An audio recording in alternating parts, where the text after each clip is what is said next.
Электрондық үкімет жүзеге асуына қомақты қаражат құйылған жоба. Оның мақсаты Қазақстанды ақпараттық технологиясы алға озған дамыған елдермен теңестіру. Әртүрлі деңгейдегі шенеуніктермен байланысты жеделдету, уақытты үнемдеу.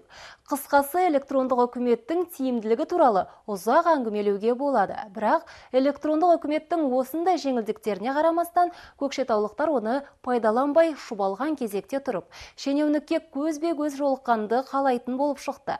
Жыл басынан бері онлайн тіркеушіге 3 заңды тұлға ғана өтініш түсірген.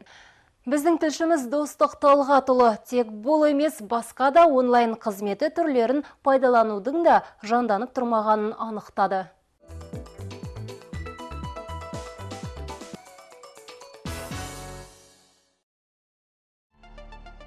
Көкшетауда электронды үкімет арқылы заңды тұлғаларды онлайн желісі бойынша тіркеу ісі жуырда ғана қолға алынды. Осыған байланысты өркениеттің бұл мүмкіндіктерін бәрі тегіс біле бермейді. Жыл басынан бері 3 адам ғана осы жүйе бойынша тіркелген. Олардың бірі Маржан Жатаева. Ол жауапкершілігі шектеулі серіктестік ашу мақсатын уақыт тапшылығынан жүзеге асыра алмаған еді. Құжат жинауды былай қойғанда, кезек күтіп нәтижесін білу үшін араға апта салу керек болатын. Ал электронды түрде өтініш беру өте тиімді дейді ісін енді бастаған жеке кәсіпкер.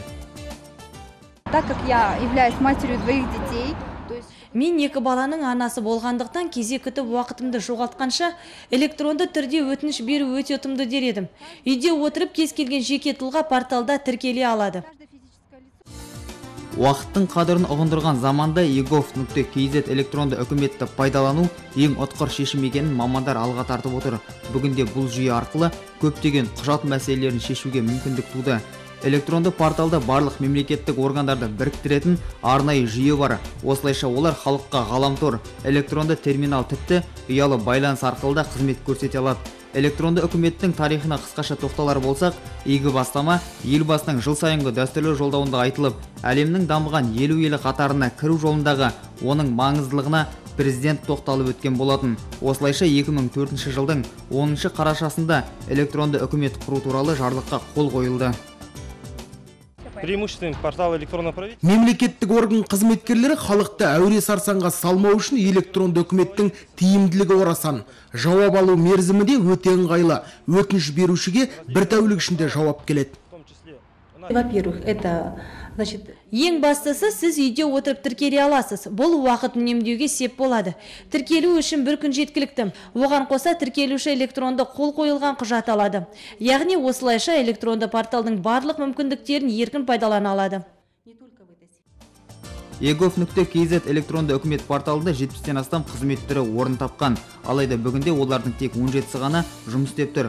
Ақылы әрі тегін қызмет түрлері бар. Оларды ажырату оңай. Ақылы қызмет түрінде күміс ақшаның белгісі бар. Ақмолалықтар жиі пайдаланатын қызмет түрлері келесі: жылжымайтын мүлкінің бар жоқтығы, мекен-жай туралы анықтама және істі болғаны немесе болмағаны туралы құжат.